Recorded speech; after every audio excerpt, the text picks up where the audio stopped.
ఓం శ్రీమాత్రే నమః. శ్రీ శివాయ గురవే నమః. యః కర్త జగతాం భర్త సంహర్త మహసాం నిధి ప్రణమామి తమాదిత్యం బహిరంతస్తమోపహం. వీక్షకులకు నమస్కారం. నేను మీ దేవులపల్లి రామకృష్ణ శాస్త్రి. ఆర్కే మాతృశ్రీ తెలుగు జ్యోతిషపరమైన యూట్యూబ్ ఛానల్. ఇప్పుడు జూన్ నెల 23వ తేదీ నుండి జూన్ నెల 29వ తేదీ వరకు గల గ్రహ స్థితిగతులని ఒకసారి పరిశీలన చేద్దాం. మిథున రాశిలో రవి, బుధ, శుక్రగ్రహాలు, కన్యా రాశిలో కేతుగ్రహం, ధనస్సు రాశిలో చంద్రగ్రహం, అలాగే కుంభరాశిలో శనిగ్రహం, మీనరాశిలో రాహుగ్రహం, మేషరాశిలో కుజగ్రహం, వృషభ రాశిలో గురుగ్రహం సంచరిస్తున్నాయి. ఇటువంటి గ్రహ సంచారాన్ని అనుసరించి ఈ వారం రాశులకి వార ఫలాలు తెలుసుకుందాం. ఓం శ్రీమాత్రే నమః. ఇప్పుడు కుంభరాశి వారి గురించి తెలుసుకుందాం. కుంభరాశి వారికి రాశిలో శనిగ్రహం, 2వ స్థానంలో రాహు, 3వ స్థానంలో కుజగ్రహం, 4వ స్థానంలో గురుగ్రహం, అలాగే 5వ స్థానంలో రవి, బుధ, శుక్రగ్రహాలు, అలాగే 8వ స్థానంలో కేతుగ్రహం, 11వ స్థానంలో చంద్రగ్రహం సంచరిస్తున్నాయి.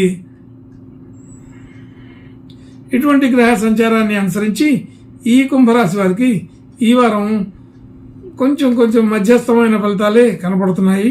అయితే మధ్యస్థమైన ఫలితాలంటే ఇక్కడ విశేషం గతంలో కంటే మేలైన ఫలితాలే అని అర్థమవుతుంది. గతంలో కంటే కూడా ఈ వారం కొంత అనుకూల పరిస్థితులు పెరుగుతున్నాయి. అయితే ఇంకా పెరిగే అవకాశం ఉంది. కానీ ఈ వారంలో కొంత అనుకూలత పెరిగింది. ఆ పెరుగుదల వలన మంచి నిర్ణయాలు సకాలంలో తీసుకోవడం జరుగుతుంది. సరైన పద్ధతిలోనే ఆలోచన చేయడం కుదురుతుంది. ఆర్థికపరమైన విషయాల్లో మంచి అనుకూలత ఉంటుంది. మనకు రావాల్సిన ధనం, మనం ఇవ్వవలసిన ధనం అంతా సకాలంలో కుదురుతుంటాయి, చేయగలుగుతుంటాం. అలాగే కుటుంబ సభ్యులు, బంధుమిత్రుల మధ్య సాధారణమైన పరిస్థితే ఉంటుంది. కొంచెం మాటల ద్వారా అప్పుడప్పుడు ఇబ్బందులు ఉన్నప్పటికీ కూడా అవన్నీ కూడా స్వల్పకాలికంగానే తొలగిపోతూ ఉంటాయి. అది పెద్దగా ఇబ్బంది అనిపించదు. కానీ అభిప్రాయ భేదాలు అనేది వచ్చిపోతుంటాయి. అలాగే గృహ వాహన యోగాదులన్నీ కూడా సాధారణంగా ఉంటాయి. అయితే మనం ప్రయత్నపూర్వకంగా చేసే వాళ్ళకి ఇది అనుకూలమైన స్థితిగానే చెప్పవచ్చు. గృహ సంబంధించిన, వాహన సంబంధించిన విషయాల్లో కొంత శుభ అనుకూలత కనబడుతోంది. విద్యార్థులకి కొంత ప్రతికూలత ఉంది. విద్యా విషయాల్లో కొద్దిగా ఈ వారంలో అనుకూలత తక్కువగా ఉంది. ఆర్థిక పరంగా ఖర్చులు ఎక్కువగానే ఉంటుంటాయి. అలాగే రుణ సంబంధించిన విషయాల్లో సాధారణ అనుకూలత ఉంటుంది. మరి ఆరోగ్య విషయంలో కూడా కొద్దిగా ఇబ్బందులు కలిగే అవకాశం అయితే ఉన్నది. జాగ్రత్తగా ఉండమని చెప్పబడుతుంది. అలాగే మిత్రులు శత్రువులు అయ్యే అవకాశం ఉంటుంది. కాబట్టి అతిగా స్పందించకుండా, అతిగా మాట్లాడకుండా, అంటే అనవసరమైన విషయాల్ని, చిన్న విషయాల్ని పెంచుకోకుండా ఉండమని చెప్పబడుతుంది. అలాగే భార్యాభర్తల మధ్య సాధారణమైన అనుకూలత ఉంటుంది. అలాగే కొత్తగా పెట్టుబడులు పెట్టడం, డిపాజిట్లు చేయడం అనేది ఈ వారంలో అంత అనుకూలం లేదు. ఈ కుంభరాశి వారికి భాగ్యస్థితి అనుకూలత తగ్గి ఉంది. కాబట్టి కొత్తగా ఎటువంటి డిపాజిట్లు, పెట్టుబడులు పెట్టాల్సిన అవసరం పెట్టుకోకండి. అలాగే రియల్ ఎస్టేటు, షేర్ మార్కెట్ మొదలైన విషయాల్లో అనుకూలత తక్కువగా ఉంది.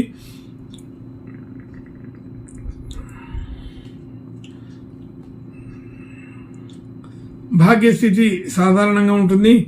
ఆర్థికపరమైన ఒత్తిడి అయితే అంత పెద్దగా ఉండదు కానీ సంతృప్తి అయితే మాత్రం తక్కువగా ఉంటుంది. అలాగే ఉద్యోగ స్థితి వ్యవహారాలన్నీ కూడా ఈ కుంభరాశి వాళ్ళకి అంత పూర్తి అనుకూలత అయితే కావు. ఉద్యోగ వ్యాపార వృత్తి విషయాలలో అనవసరమైన మాటలు పడాల్సిన పరిస్థితి వస్తుంటుంది. అయితే ఏదో ఒక విషయంలో ఆర్గ్యుమెంట్స్ పెట్టుకోవడం, దాన్ని చిన్నదాన్ని పెద్దది చేసుకోవడం, అభిప్రాయ భేదాల్ని సృష్టించుకోవడం జరుగుతుంది.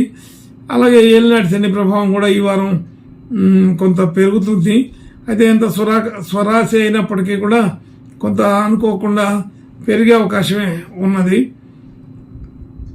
కాబట్టి కొంచెం జాగ్రత్తగా ఉండాలి.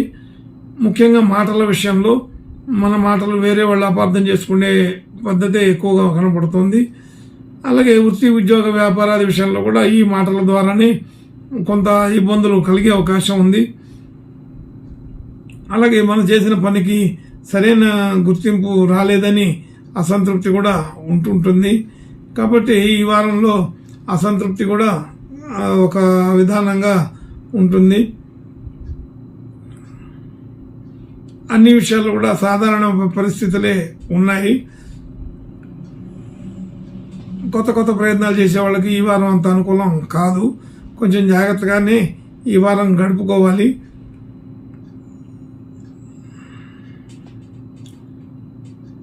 ముఖ్యంగా వారం ఆరంభంలోనే చిన్న సమస్యలు వస్తాయి. ఆ వారం చివరిలో సమస్యలని మళ్ళా తొలగిపోతాయని తెలుస్తుంది. ఏదైనా ఈ వారం మొదటి 3 రోజులు కొంచెం జాగ్రత్తగా ఉండవలసిన పరిస్థితి కనపడుతుంది. కుంభరాశి వారికి ఈ వారం కొత్త ప్రయత్నాలంతా అనుకూలంగా లేవని తెలుస్తుంది. అయితే వివాహ ప్రయత్నాలు, ఉద్యోగ ప్రయత్నాలు చేసే వాళ్ళకి కూడా ఈ వారం అంత అనుకూలత తక్కువగానే ఉంది.